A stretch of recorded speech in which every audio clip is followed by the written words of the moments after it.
Aux éclats de meringue, fraises. Il y a plein de saisons des fraises. Là, j'ai trouvé des belles fraises gariguettes. On va les couper en petits morceaux. On les incorporera dans la mousse au chocolat, ce qui nous donnera un côté un peu fruité.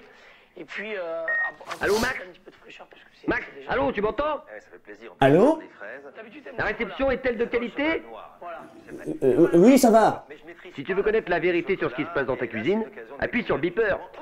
Sinon, bah, tu peux laisser dans le poulet. Si vous soyez bien attentifs, à la fin de l'émission, on vous posera une question qui vous permettra de gagner un week-end culinaire ou 1500 €.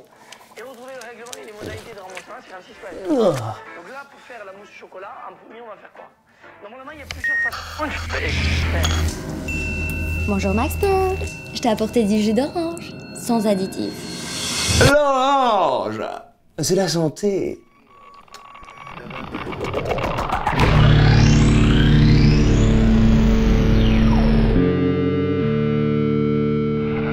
Salut les petits cobayes. On appelle additifs alimentaires les substances chimiques ou naturelles ajoutées dans les aliments. Une pratique courante dans l'industrie alimentaire qui suscite de nombreuses questions, notamment pourquoi faire une chose pareille? Eh bien parce que ça permet aux industriels de maîtriser l'aspect de leurs produits. On peut classer les additifs en 5 catégories. Il y a les colorants, pour donner la couleur qu'on veut aux aliments. Bleu, bleu, je te veux bleu, je te veux bleu, bleu, sois bleu.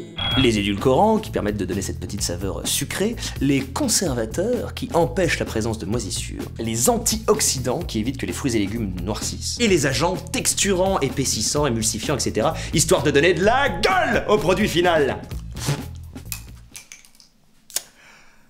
It's alive! L'aspartame, par exemple, est l'un des édulcorants artificiels les plus souvent utilisés par des marques de soda dont je tairai le nom, qui donne un petit goût sucré.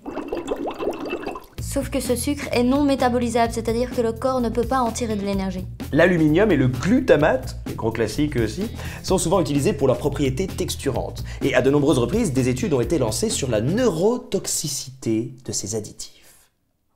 Alors quoi? Alors à court terme, on a pu constater une augmentation des allergies et des troubles respiratoires. Dernièrement, des chercheurs de l'INRA ont pu mettre en relation des troubles digestifs et une ingestion prolongée de dioxyde de titane. Mais là où ça se corse, c'est sur le long terme, comme d'habitude. À l'heure actuelle, on ne connaît pas encore les effets de ces produits sur l'organisme après des années d'exposition. Une étude de l'EFSA a néanmoins pu montrer une corrélation entre l'utilisation de colorants alimentaires et la hausse du nombre d'enfants diagnostiqués hyperactifs. À tout ça s'ajoutent les effets transgénérationnels qui ne sont jamais étudiés dans les tests de toxicité. Des éléments qu'on ingère aujourd'hui seraient transmis à nos descendants plus tard. Bonjour, je m'appelle Jean-Claude. Je porte en moi du sulfate d'aluminium potassique et du dioxyde de titane qui m'a été légué par ma maman. Jean-Claude, arrête de dire des conneries! Pour bien comprendre les étiquettes, il faut connaître les additifs alimentaires, comme par exemple le dioxyde de titane, le sulfate d'aluminium, On va vous mettre une petite liste complète sous la vidéo. Hey, salut! Petite astuce pour vous, quand vous faites vos courses au supermarché, vous pouvez porter un t-shirt avec tous les additifs alimentaires. Comme ça, vous pouvez comparer. E102, tartasine. On ne peut que vous encourager à manger autant que possible des produits labellisés, c'est-à-dire sans colorants ni additifs. Et faites-vous à manger vous-même, avec des produits frais. La cuisine, c'est la vie. Prendre le temps de se faire soi-même manger vous apportera santé et félicité. Oh, et on va se faire une bonne plâtrée de dinosaures.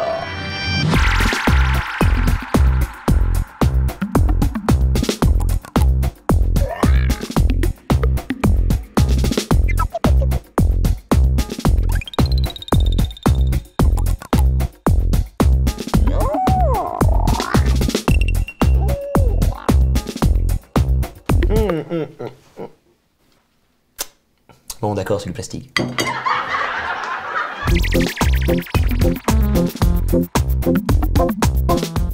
Allez, clique sur le beeper. Clique sur le beeper.